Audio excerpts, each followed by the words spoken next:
The wind howled like a wild animal through the frozen forest. Snowflakes danced in the air, covering everything in a soft white blanket. Jack pulled his coat tighter around him as he walked toward the edge of the mountain trail. He had lived alone for many years, ever since the war between humans and aliens ended. His cabin was small, quiet, and far away from the noise of the cities. Just how he liked it. But that day, something was different. He paused, his breath fogged in the freezing air. Then he heard it again, a faint cry. It was not the sound of a bird or any wild animal. It was high-pitched, scared, and trembling. Jack's soldier instincts kicked in. He moved quickly, his boots crunching in the deep snow. Behind a half-buried escape, pod-burnt and broken, he found something he never expected. A small alien girl, no older than 5 or 6, was curled up in the snow. Her skin was pale blue, her long red hair frozen into stiff strands. Her eyes were large, glowing faintly. She wore nothing but thin cloth, already torn from the cold and rough landing. Her lips were shaking, her fingers purple, her feet bare. She looked up at him, not with fear, but with desperation. Jack didn't move for a moment.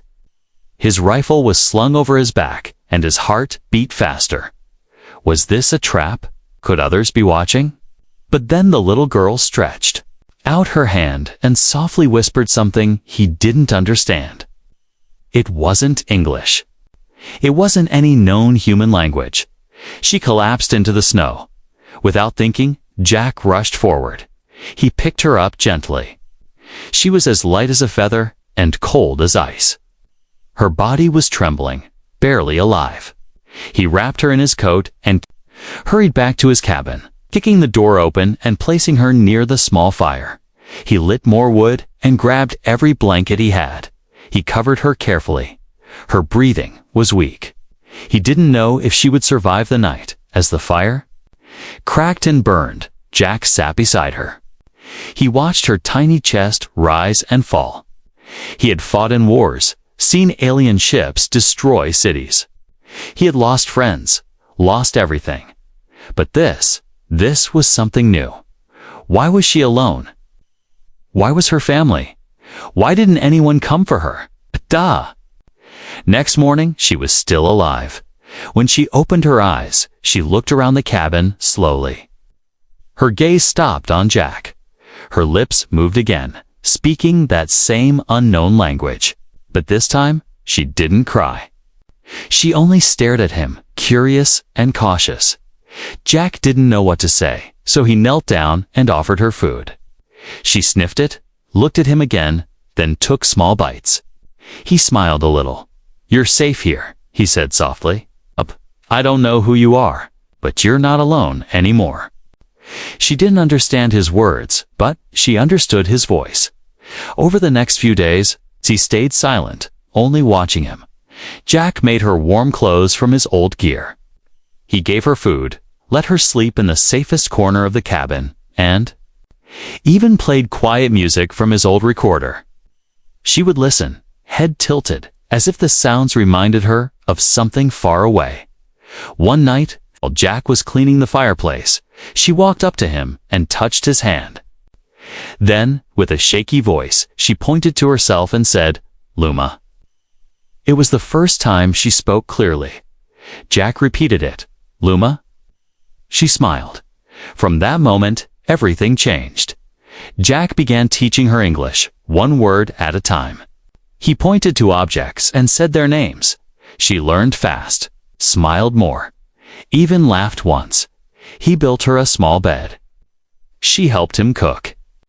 They walked in the forest together, always careful, always watching the sky. But deep in Jack's heart, he knew the truth. Luma wasn't just any child. She was not human, and her kind might come looking for her one day. Still, when she called him Dad for the first time, his eyes filled with tears he hadn't shed in years. The days passed slowly, but the cold remained. Snow still covered the ground outside Jack's small wooden cabin. Inside, though, a strange kind of warmth had begun to grow. Luma, the alien child he had rescued, was slowly turning the silent place into something more like a home. She was still quiet, often sitting by the fire, staring into the flames as if she saw something no one else could see. But her eyes were curious now, not just scared. And every day, she learned a little more.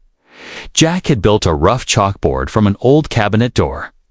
On it, he wrote simple English words: food, water, chair, dad.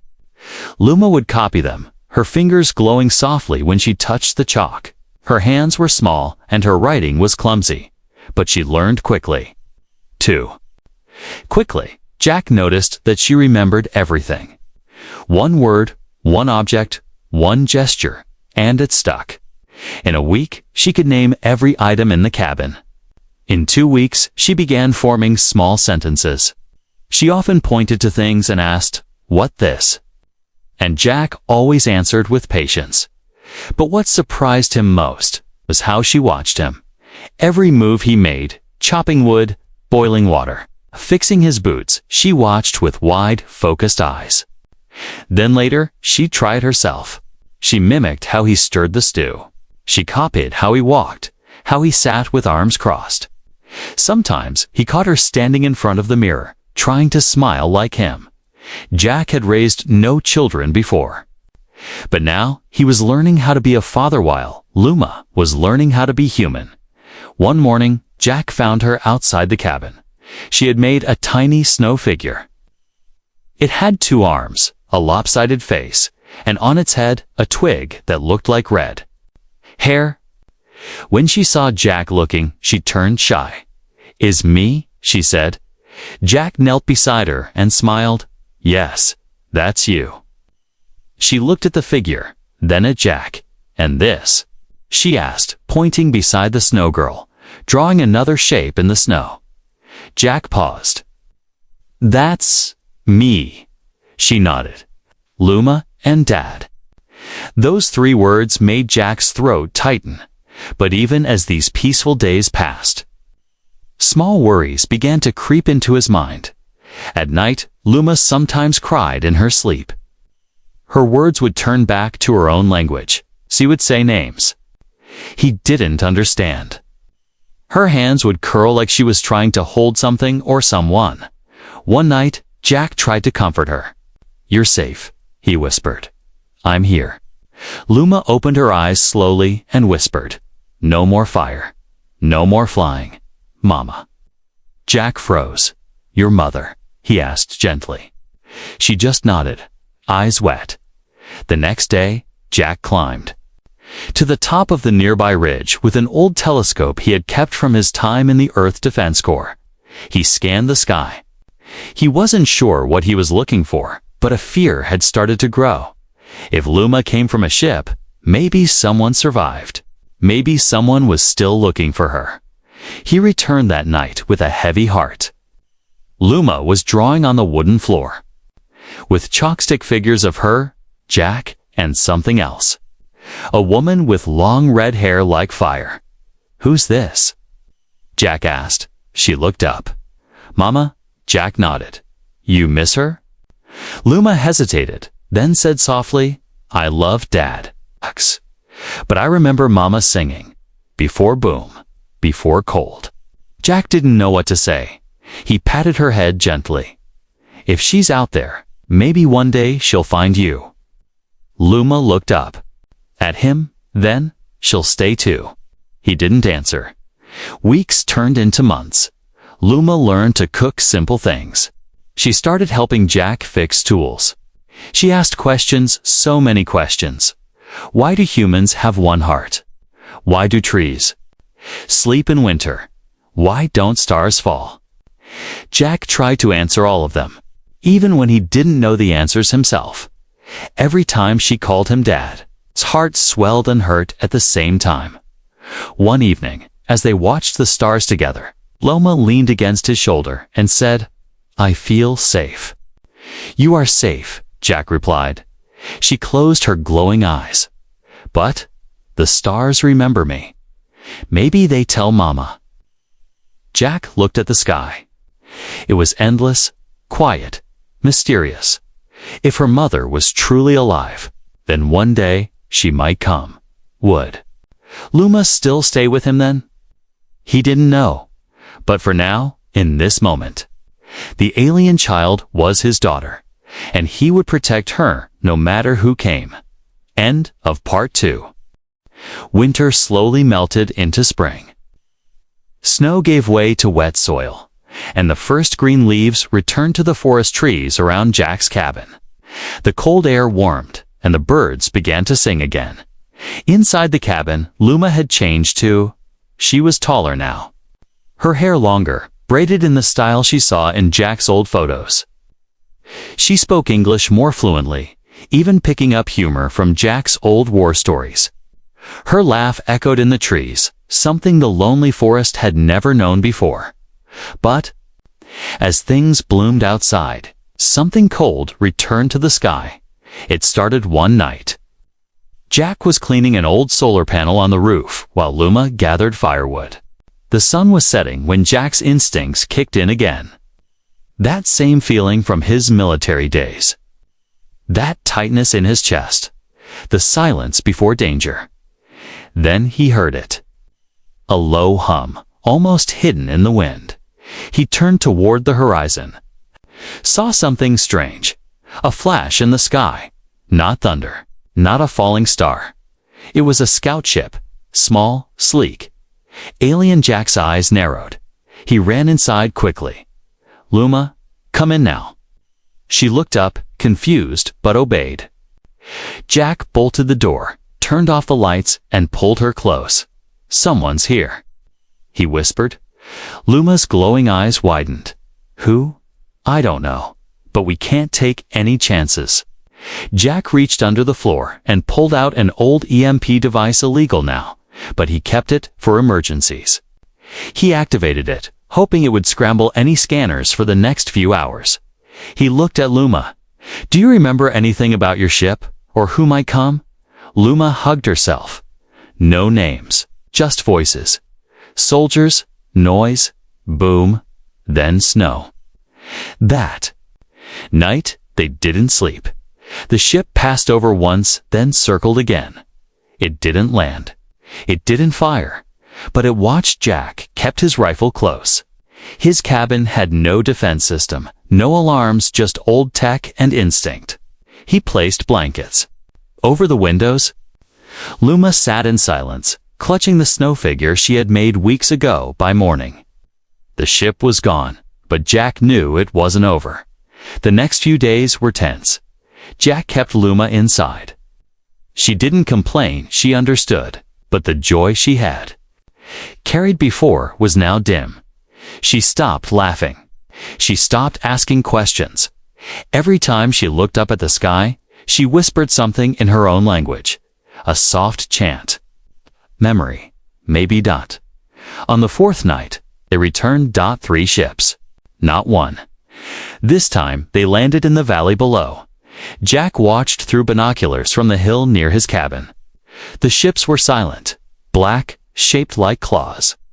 Alien soldiers stepped out tall, blue-skinned, with armor that shimmered like water. They were searching.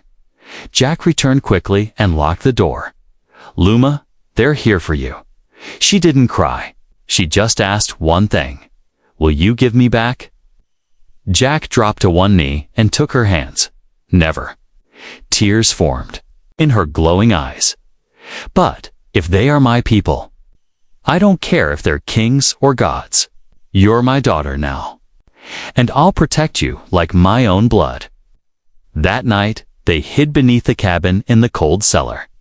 Jack used an old scrambler to block all signals. He kept a weapon by his side. Luma stayed close, her body shaking. Through the cracks in the wood above, they heard footsteps. Soldiers' voices in alien tongue. Jack covered Luma's mouth gently when she gasped.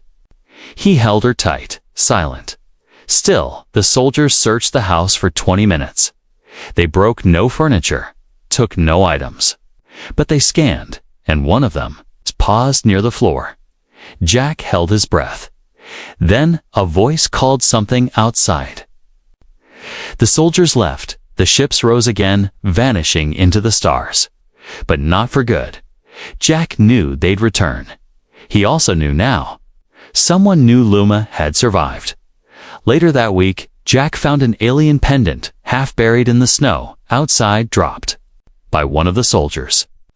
It had an image inside. A woman, tall, red-haired, blue-skinned like Luma. Her eyes were full of sorrow, and around her neck was a locket. The same locket Luma had clutched in her sleep for years. Jack took the pendant to Luma. She held its eyes wide, then whispered, "Mama." Jack felt his heart twist. "Is she still alive?" he asked. Luma nodded slowly.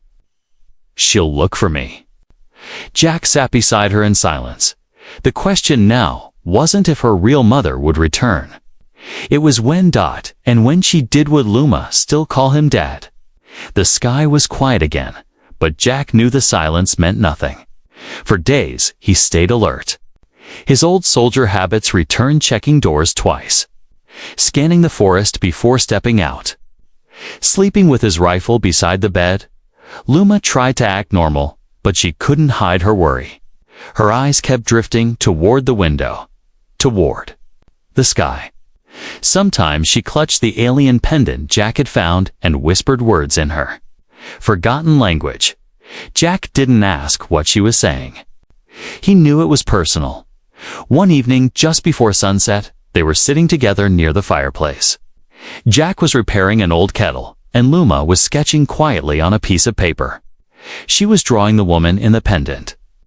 Her hand trembled. As she drew the eyes, "Do you remember her?" Jack asked gently. Luma didn't look up. A little, her voice, her arms. "She used to hum when she held me." Jack placed the kettle down. "You don't have to be afraid. No matter what happens, I'm still here." "I know," she said, almost in a whisper. "But what if she comes? What if she wants me back?" Jack didn't answer. Not right away. He didn't want to lie, but the truth was heavy before he could respond. A sound came from outside. Not a ship. Not soldiers. Footsteps, slow, careful, soft. Jack reached for his rifle and moved to the window. The forest was quiet, painted gold by the setting sun. Then he saw her. A tall, blue-skinned alien woman stepped through the trees. She wasn't armored like the scouts. No weapons. No soldiers behind her. She wore a long cloak that flowed like wind. Her hair was red, like Luma's, but tied in thick braids that swung gently as she walked. Her face was tired, too tired. But her eyes, her glowing violet eyes, were locked on the cabin. Jack's fingers tightened on the rifle. Luma stood behind him. When she saw the figure outside, her hand flew to her mouth. "It's her." Jack opened the door slowly. The woman stopped several steps away. She didn't speak. She looked down at the ground, then slowly removed the pendant from around her neck and held it out. Jack didn't take it. "Who are you?" he asked, voice calm but firm. "I am Alira," the woman said, her voice soft and broken.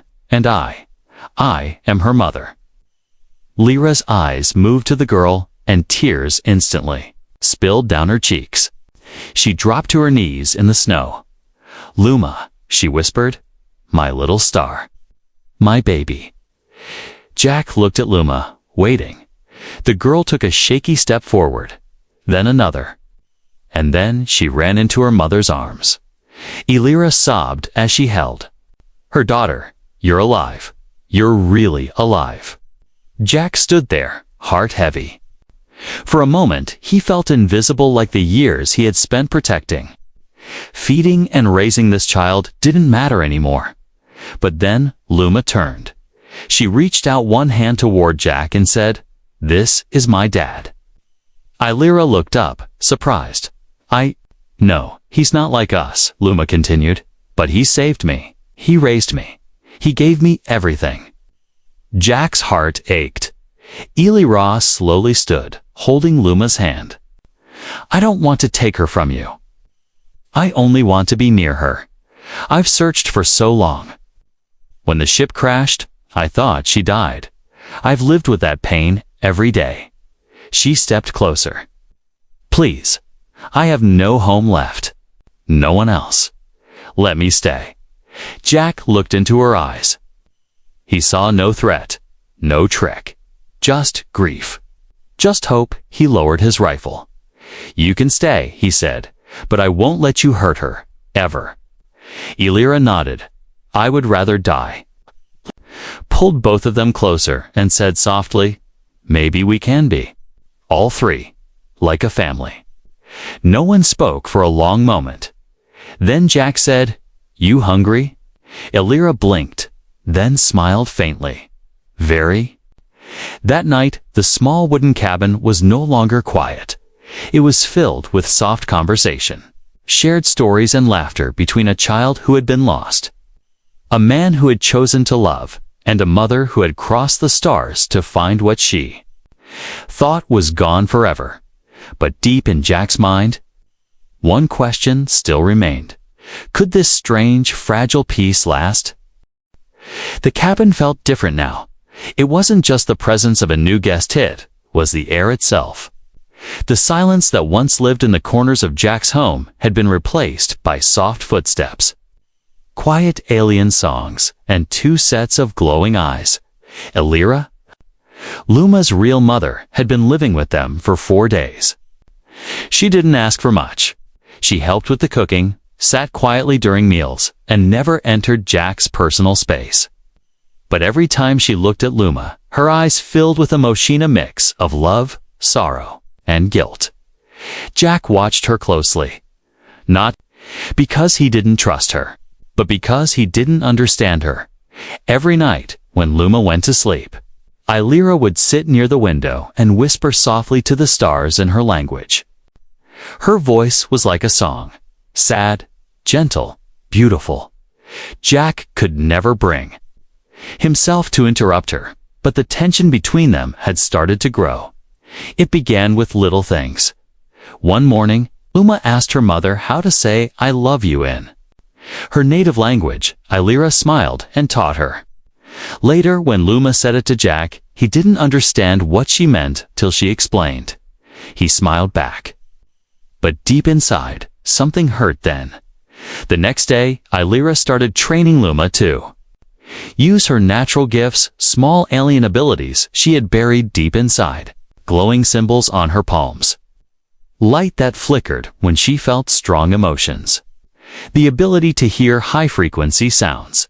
She must learn who she truly is, Elira told Jack. She's already someone, Jack replied. She's my daughter. Elira didn't argue.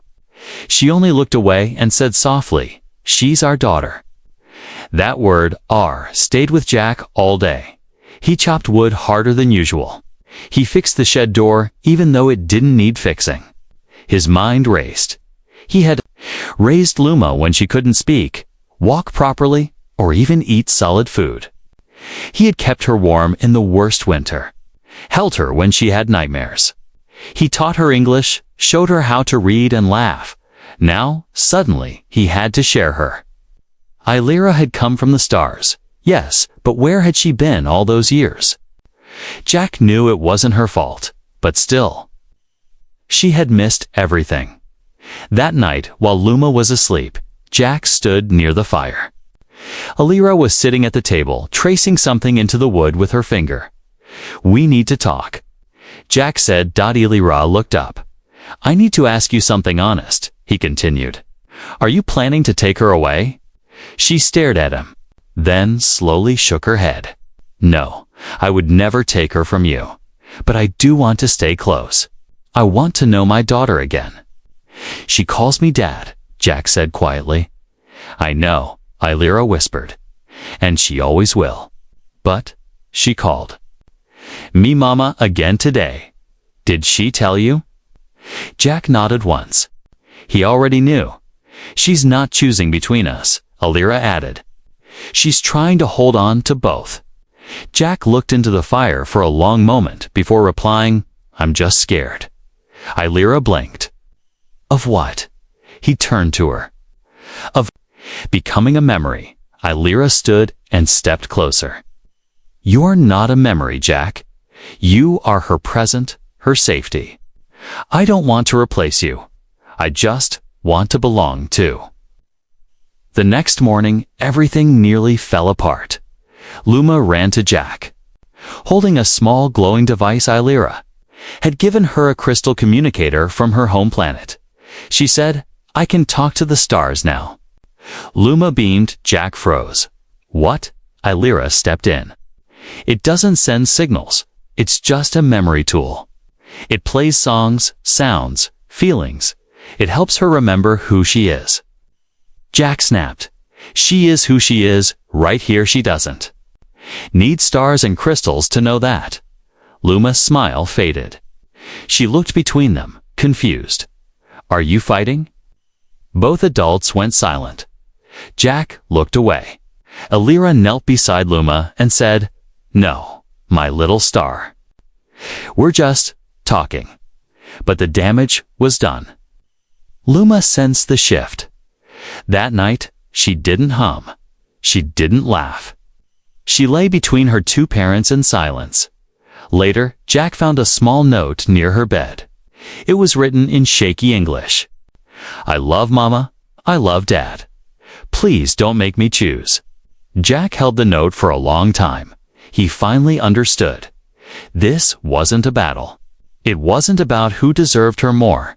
It was about loving her enough to share. That night, Jack made tea. He handed Illyra a cup and sat beside her. "I'm sorry," he said. She smiled sadly. "Me too. We both lost so much," Jack added. Maybe we can build something together." Illyra nodded. For her, the morning sky was painted in pale orange. But something in the air didn't feel right. Jack stood outside the cabin, sharpening a tool when he felt a sudden change in the wind. The birds that usually chirped were silent. The trees were too still. His instincts twitched. Something was coming. Inside, Illyra was showing Luma how to balance a glowing stone using only her hands. Luma laughed when it hovered above her palm. For a few seconds, "You did it," Illyra whispered proudly. Jack stepped inside. "Get your coats, now." Illyra stood up. "What's wrong?" "There's something out there," Jack said, grabbing his rifle. Something big, moving fast. They didn't ask questions. Jack had trained Luma in basic survival. She grabbed her boots and coat and followed him quickly. Illyra grabbed her small device that stored alien memories and tucked it into her cloak. They stepped outside and felt it. The ground shook. From the distant hills came a loud, deep rumble. Then, from the horizon, smoke began to rise. Jack raised his binoculars. "Landslide," he muttered. Something triggered it. Tons of ice, rocks, and debris were crashing down from the nearby ridge, heading toward the lower part of the forest stand. Toward a small group of Earth settlers who had moved in last year. Jack had helped them set up their cabins. Some had kids. He made a choice. "I have to warn them," he said. "I'm coming too," Illyra said. Jack stared at her. "You don't trust me in danger?"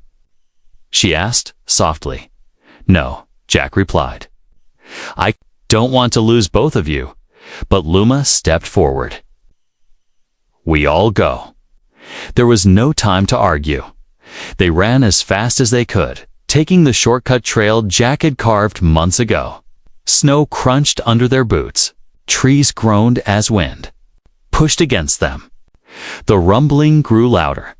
Soon they reached the settlers for families, confused and afraid, standing outside their cabins, watching the thick cloud of dust coming closer. Jack didn't wait. "You have 10 minutes. Take only what you need, and move uphill now." Some panicked. Others obeyed. Children screamed as parents packed bags and lifted them. Suddenly, the mountain gave a roar and part of it collapsed. Boulders the size of small ships rolled toward them, smashing trees, dragging snow like a wave. A child tripped. Jack ran back and grabbed him, just seconds before a tree cracked and fell. "Illyra," he shouted. "I see her." Illyra called from behind, reaching another woman who had fallen. Just then, Luma froze. Something strange happened. She raised her hands, and the symbols on her palms glowed brightly. The falling snow in front of her began to shift, not stop, but curve around. Jack saw it. "Luma, what are you?" "I don't know," she cried. "But I feel it," Illyra gasped. "She's redirecting energy. She's channeling the ground." The sliding wave of snow suddenly parted around them, just slightly enough for people to run. To survive, Luma fell to her knees, exhausted. Illyra ran to her and held her close. "You saved them, little star." Jack dropped beside them. "You did something incredible." "I didn't mean to," Luma whispered. "It just happened." After the disaster, no one returned to the cabins below. The survivors camped near Jack's place for the night. Fires were lit. Blankets passed. Food shared. Jack watched from the edge of the forest, sitting with Illyra and Luma between them. "She's different," Illyra said.